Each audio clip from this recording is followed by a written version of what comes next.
Nick Saban decides to throw his former team completely under the bus. Guys, what do you think of this? Caleb, can you read the quote to me about what he said and why he decided to retire when he did? And if anybody needed a reminder that most coaches are just mercenaries, then here is your reminder, brought to you by offthehooksports.com and Caleb Calhoun. Caleb, will you read this quote, please? Yeah, so this comes from an article by Chris Lowe on ESPN on the inside story of Nick Saban's decision to retire. And he talked about something that led up to it, and he talked about he was upset about the way his players reacted to losing to Michigan in the Rose Bowl. He said, quote, "I thought we could have a hell of a team next year, and then maybe 70 or 80% of the players you talk to, all they want to know is two things. What assurances do I have that I'm going to play because they're thinking about transferring, and how much are you going to pay me? Our program here was always built on how much value can we create for your future and your personal development, academic success in graduating, and developing an NFL career on the field. So I'm saying to myself, maybe this doesn't work anymore, that the goals and aspirations are just different, and that it's all about how much money can I make as a college player. I'm not saying that's bad. I'm not saying it's wrong. I'm just saying that's never been what we were all about, and it's not why we had success through the years." All right. Your take is he threw everybody under the bus, correct? My take is he threw everybody under the bus, but I actually think there's a larger philosophy at play here that should be very concerning for every college sports fan, and I'll get to that in a second. Okay. Let me lead with specifically to Saban's point. I think he was frustrated by all the goings on of NIL and transfer portal. Now, that being said, Caleb, if he's in his mid-40s, he's dealing with it, and that's just the way the game's played, right?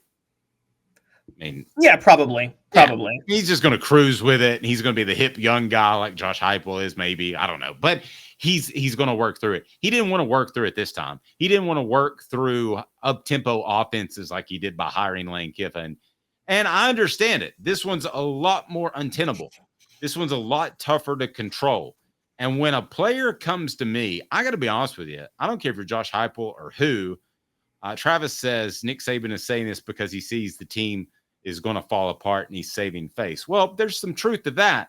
But I tell you what, I'm going to have a lot of trouble if I'm Nick Saban and I've won how many championships, Caleb?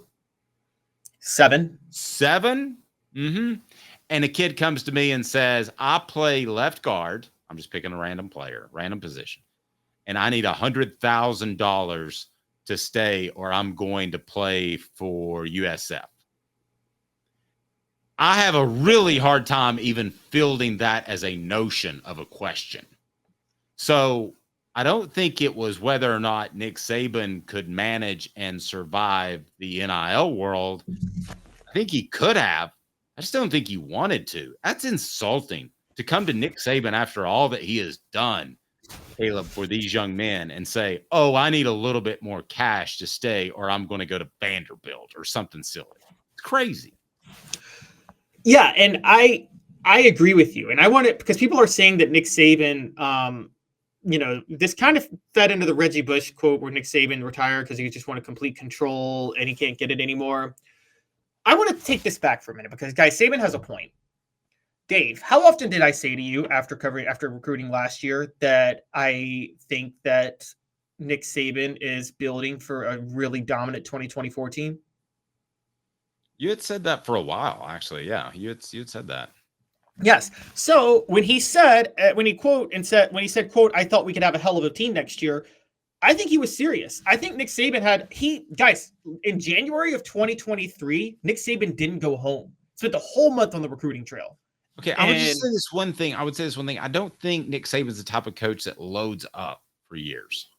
No, but he was for this time because he knew that he knew he had issues at quarterback. And he knew there were going to be some things that hold Alabama back. So he went all in on 2024. Put it this way. I'll give you a quick history lesson on this, guys. Dave can tell you this more than I can. But do you remember when Tennessee beat Florida State 98 in the national title game? I do. I wrote a book about it.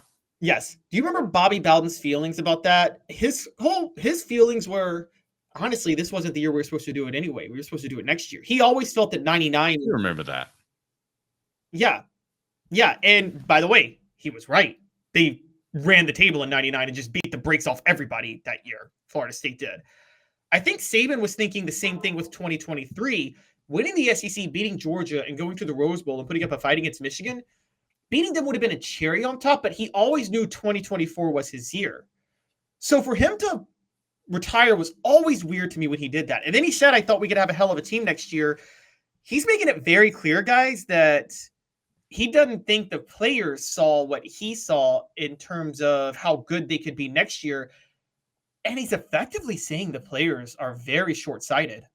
Okay, so you're saying that they didn't see greatness. They saw short-term goodness. Because great is a long-term thing. If you're great at something, you're not great at unless you put the disclaimer on, oh, he was great for 5 minutes. Although we had somebody ask for the book, if you want to order the book or our NCAA T-shirt as Tennessee sued the NCAA, you can order that up. Just put the link on and you can order that. Hurry up with the shirt, though, because we're going to take those off and do a batch of those and then go from there. So we'll have those headed out to all those that have already ordered them. Yeah, I think that Nick Saban is looking for players that want to be great. People want to be great in the NFL, want to be great in college. And I think the lion's share of people, I heard this discussion the other day on a national station, Caleb. We talk about the Saban discount. So what's the Saban discount? Pick a number. I don't care. What percentage? I think people would be willing to play for 75% of their market value to play for Nick Saban. Okay, so take a 25% discount. Yes, I think they take a 25% discount. Okay. Let me ask you, coming out of college, if you had a job that you thought, this is a little bit better for my career, but I'm coming out of college, and you had one job that was going to pay you $50,000 and one job that was going to pay you $37,500, which would be 75% of $50,000. As much as I want to say that I want to work for this guy who would help me more, you're looking at a guy who took a job with somebody out of college that might have helped him less, because that's the position I would be in. And I can tell when the money was different at that age in my early 20s, mid 20s, I had to make the jump despite some opportunity. I mean, I don't blame a young man for saying I'll take 50 over 37.5 or 100 over 75. I don't either. I think where it's a little bit different, Dave, is that let's take our field for a minute. And I did this. I made this judgment call, by the way. I did. I took the less money to work for a small town newspaper for 5 years because I thought it would help me kind of climb the tracks of wanting to be like a local news reporter in a big market. I wanted to be a local broadcaster, and this was a startup TV station in a small town, but it allowed me to go on camera and do reporting on camera, which is what I wanted to do. I did something similar because I didn't have a choice. I didn't have another opportunity. 4 years in, I realized the job market is so competitive. I'm going to have to fight like heck just to get that next step, which would up my pay minimally and keep fighting for 10, 12 years just to get to 50,000. Okay. And then I thought to myself, it's just not worth it. And so I really did make the decision. It's not worth it. I left the field reporting industry for that. Nick Saban, I mean, if you're playing at Alabama, you're not having to labor at Alabama for 10, 12 years and then take like a jump to the minor leagues of the NFL. No, you could get to the NFL and get generational life-changing wealth. And that's where I think it's short-sighted. Now, there are some players where if you're like your regular 3 to 4 star and you're not a guarantee in the NFL, okay, I get it. NIL. If you're a 5-star and you know that, and you do what you're supposed to do, and you know that you're going to become an NFL player, I think it's short-sighted to say at that point, I'd rather have what's 75 times 4? I'd rather have $400,000 than $300,000 at Alabama. Or I'd rather have $400,000 at Vanderbilt than $300,000 at Alabama. So I'm going to go to Vanderbilt. Even though if I go to Alabama, that could turn me into a first-round draft pick worth millions. Well, I understand that it gets pretty confusing. And I understand also that you have perspective because you're in your mid-30s. I'm getting ready to turn 50. We both have perspective. I didn't have perspective when I was 22 years old. I would have taken the money, especially you have to remember in some of these cases, Caleb, just imagine this for a second. If the difference is 100,000 and 200,000, with Nick Saban, he says, I'm going to give you 100,000. And a good coach, not a great coach, let's say, who's the guy at Mississippi State? I can't remember his name all of a sudden. Jeff Lebby. Okay, let's say Jeff Lebby says, I think you're it. I'm going to give you 200,000. That 100,000 difference may be more than what both that kid's parents make in a year. You are right, and there's another layer to this, which is this, and I'm going to go generational for a second, but it's true for.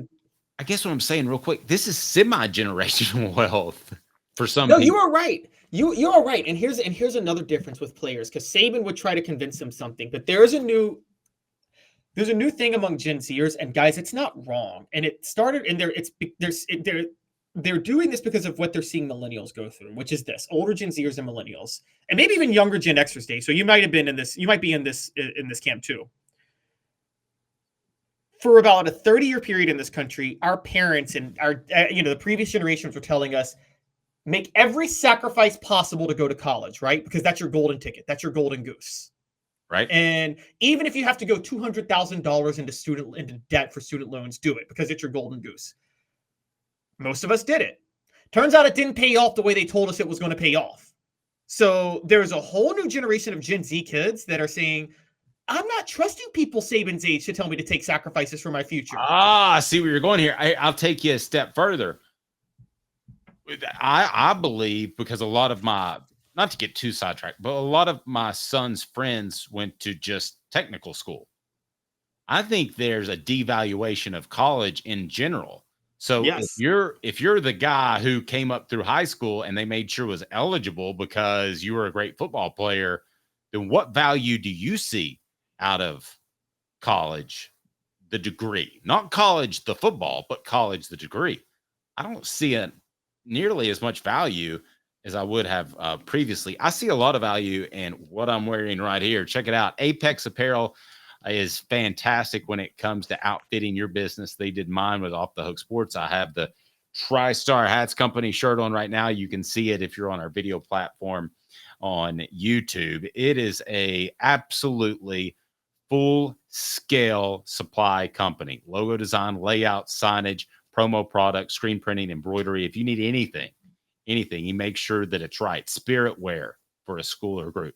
Call Tyler, 865-919-3001, 865-919-3001, or go to yourapexapparel.com, yourapexapparel.com. But just call Tyler, 865-919-3001, mention Off the Hook Sports, get 15% off. Again, 15% off.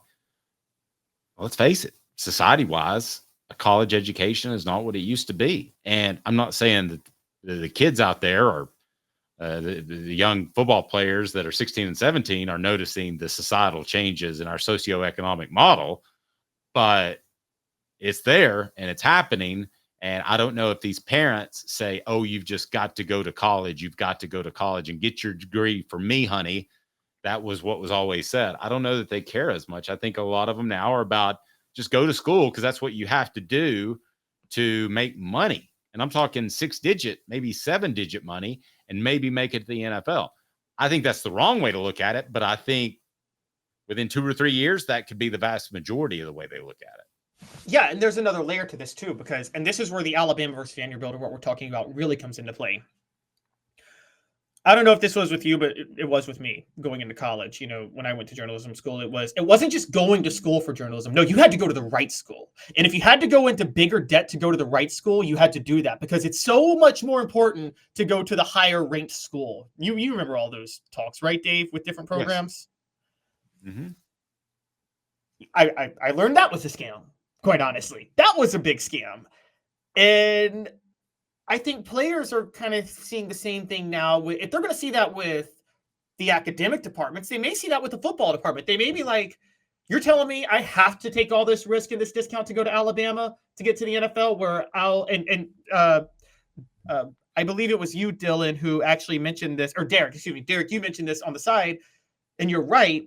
The NFL is noticing talent everywhere. maybe it's a scam to tell people they have to go play for Nick Saban to go to the NFL, because if they're really good at Vanderbilt, aren't they still going to get noticed? If you're really good at Stanford, aren't you going to get noticed? That's fair, but I think he makes me better. I want to be sure and point that out. I think he makes me better. It's not just the entry on the resume. I think he makes me better. Just like there's nothing better than Rick Terry Jewelry Design. They want to be your jeweler looking for affordable game day jewelry. How about the fire opals? That's a Tennessee tradition. Go to rickterryjewelry.com. Mother's Day coming up. rickterryjewelry.com. rickterryjewelry.com. I mean, I think he makes you a legitimately better player by instilling discipline, by instilling work ethic. A lot of the same things that you'll hear military men talk about, and women, when they get out of the military. And that is, hey, I learned that from my time in the military. I think Saban was probably similar in how he put together a football player. Particularly if you were a defensive back. Now, I do think defensive backs would take the Saban discount because you and I both know Nick Saban is the greatest defensive backs coach you could ever play for. And Kirby Smart's probably right there with him. And so that's where you might take a discount, because you could actually learn the system. I think, like, let's go back to the 90s for a minute. If we just talked about developing talent. If you're Peyton Manning, you would take less NIL money to play for David Cutcliffe because you know he's going to coach you up for the NFL, right? Again, though, you're talking about a family that's well off. No, okay, not just Peyton Manning. If you're a quarterback in general. Okay, if I'm T. Martin, that to me is a much more interesting decision. Fortunately, he had a booster that gave him some cash along the way. Right, but T. Martin, Yes. Would you not take? You could go play for David Cutcliffe if you're. I think he did. I think he took less money to play. But wait, let me give you less. He took some. Let me give you a comparison real quick. This is a great one. It's the 90s. You're Team Martin. You are actually the perfect prototype quarterback to play in Tom Osborne's option offense at Nebraska, aren't you? Yeah. Nebraska opens up the checkbook for you to come. They offer you $1 million. David Cutcliffe offers you $600,000. Fulmer offers you $600,000 to $700,000 to go play at Tennessee. Okay, well, T has to ask himself at that point, am I a pro quarterback? And he had all the abilities to be a pro quarterback. He got drafted, so he got money. He's got NFL money. He was a 4th round pick, I think. I mean, I got no problem with him believing that he wants to turn himself into a passer. Now, where it would be interesting is like Lamar Jackson, because I would have thought that it's too much of a stretch for him to be an elite passer or even a very good passer at the NFL level. So I probably would have said in that same situation, go to Nebraska. But here's the thing, though. You're thinking about long-term NFL career. There's a difference in just getting NFL money by being a draft pick in a certain round and being on a roster for 3 years. That's generational wealth if you're smart. If you go to $950,000 is the minimum. Yeah, so if you go to Nebraska and run the option, you can take that $1 million. There's not an NFL team that'll look at you. Nobody will even consider drafting you to play quarterback in that time. You go do what Lamar Jackson did, which he played for Bobby Petrino at Louisville. Bobby Petrino, offensive genius, whatever you think about him or was, developer of quarterbacks. You're getting drafted. T. Martin, David Cutcliffe. By the way, T. Martin was a 4th rounder. I'm willing to bet had David Cutcliffe still been offense coordinator in 99, T. Martin would have been a 1st rounder or a 2nd rounder. I'll tell you that. I will say that right now. I think that he didn't have the best coaching his 2nd year at Tennessee, his final year starting. I can't argue with another year under the best quarterback coach of all time would help. I mean, yeah. If he's a 4th round pick without the extra year with him, he's probably a 2nd round pick with the year, right? Absolutely. And there was clear regression in his play in 99 from 98. Now, part of that was Peerless Price leaving for the NFL, but not leaving, graduating, but there was clear regression in T. Martin's play. But I think a lot of that had to do with the coaching aspect of it, quite honestly. And I'm not trying to throw Randy under the bus. I'm not trying to throw Randy Sanders under the bus. You're throwing Randy under the bus. Am I throwing Randy Sanders under the bus? Oh, he was a good coach. He just wasn't a great coach. He wasn't a great coordinator. He wasn't a great offensive coordinator. He couldn't coach quarterbacks. No. And you need that in your offensive coordinator. I agree.